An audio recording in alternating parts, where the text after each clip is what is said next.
Hello and welcome to Breakdown. Today we are covering Finding Dory, the sequel to 2003 film Finding Nemo. Now, obviously this is from Finding Dory, but it's the best I can do. It's not on DVD yet. No. No, this film, it's kind of been out in the States for a little while now. Like, it just came out here. At least a month. Yeah. That happens sometimes. So sorry if this is a bit late. Now, this movie, it's about, it picks up a year after the events of Finding Nemo.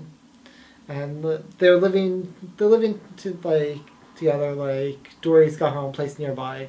And she starts having flashbacks. She starts remembering her past and I have a family. She rushes off, but Nemo and Marlin, they're worried about her. They go in pursuit. They get separated. And from there, it's Dory trying to find her parents, and Marlin and Nemo trying to find Dory. She has her own kind of self-discovery of herself, which is nice. Yeah, it really is kind of interesting to see, to get more of a backstory to a character who in the first movie really was a one-note joke. She was kind of annoying to me. Yeah, honestly, I'd watch Finding Nemo, and I would be laughing at it, but as soon as the movie was over, I would feel like a horrible human being, because I was just like, oh my god, I just laughed at someone because they have short-term memory loss. And in this movie, they treat it, it's no longer a joke, they treat it with dignity. She has a problem and she suffers from it. Each character she meets, she has to say, I'm sorry, I've got a short-term memory loss, and they have to keep going over things. Now, personally, I preferred Finding Nemo. I don't. This was a more emotionally hitting movie, but yes. I found that the side characters, the jokes, they just kind of hit home more, and this felt like a really unnecessary film.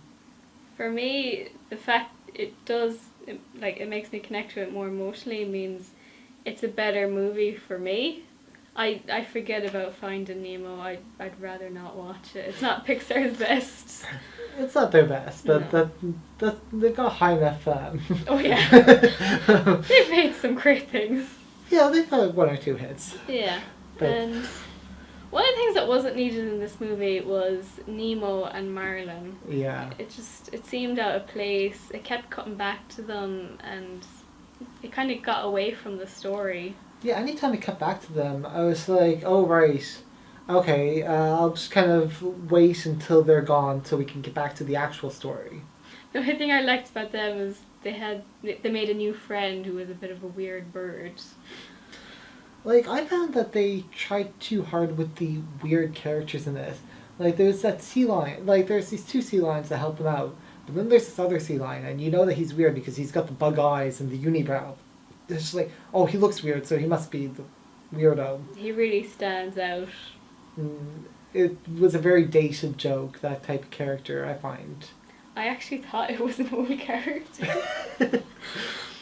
I like Hank. He's played by Ed O'Neill, and I'd like to see more of him if they did do something else Finding Nemo related. Do you not hear? He's secretly been in every Pixar movie. Oh my god. He's been camouflaged. We've secretly hidden him in every Pixar film. He's been camouflaging in the background.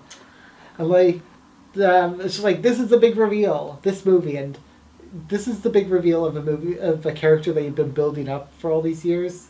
This, it's not Finding Nemo, this is not one of Pixar's best. This is, this is a blip on the radar, and it's, it was enjoyable for the emotional impact. I couldn't imagine myself watching it again. Yeah, maybe if it was on the TV. I'm certainly not going to buy it on DVD. No. One thing that's bothering me, no, it doesn't really bother you as much, is that the length of time between these two movies. The first one came out in 2003, this came out in 2016. If a 10-year-old, let's say a 10-year-old boy went down and in 2003 watched Finding Nemo, then at 18 they have a kid, young parent, whatever. He could conceivably be bringing his 5-year-old kid to be seeing the sequel to the movie he watched as a kid. I know that there's been longer gaps Mm. between movie sequels, but for a kids movie, kids perceive time like a year for a kid is a very long time. For a kids movie, you need like about a 6 year kind of window to really cash in on the momentum of the first one. Well, it's still a cash grab. Oh, absolutely. What else?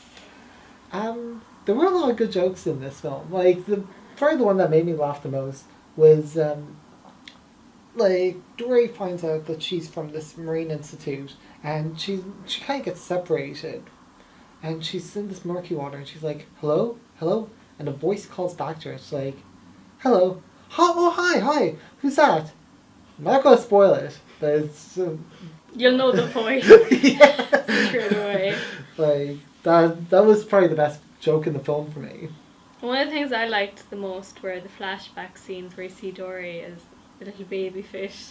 I think the voice actress for that was just so adorable.